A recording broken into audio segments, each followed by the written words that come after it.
జనవరి 3 శనివారం అయితే ఈ ఏడాది ఈ శివముక్కోటి జనవరి 3వ తేదీన శనివారం రోజు, అందులోనూ పౌర్ణమి తిథితో కలిసి రావడం ఈ శివముక్కోటి విశేషమైన ప్రాధాన్యత నెలకొంది. ఈ రోజున శివారాధనకు ఎంతో ముఖ్యమైనదిగా భావిస్తారు. ఈ రోజున పూర్వకాలం సాంప్రదాయంగా కంచి పీఠాధిపతులు ఏర్పాటు చేసినటువంటి ఒక విశేషం ఏమిటంటే, ఆ రోజున తెల్లవారుజాము 3 గంటల నుండి 5 గంటల లోపు పవిత్ర స్నానం ఆచరించి ఆకాశం వైపు చూసి ఆరుద్ర నక్షత్రాన్ని దర్శించుకోవాలి. ఈ ఆరుద్ర నక్షత్రం శివుడు తాండవం చేస్తున్నట్లుగా కనిపిస్తుందంట. అలాగే చాలా కాంతివంతంగా ప్రకాశవంతంగా కనిపిస్తుందట.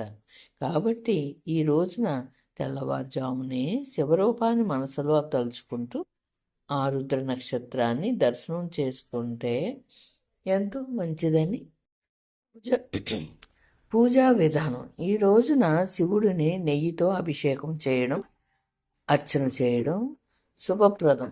ఆరోగ్యం కోసం మృత్యుంజయ స్తోత్రం చదవడం, సంపద కోసం శివ పంచాక్షరి పఠించడం, శివ నామస్మరణ చేయడం, నమ శివాయ అనే శివ పంచాక్షరి పఠించడం, శివస్తోత్రాలు వంటివి పఠించడం ఎంతో శుభప్రదం.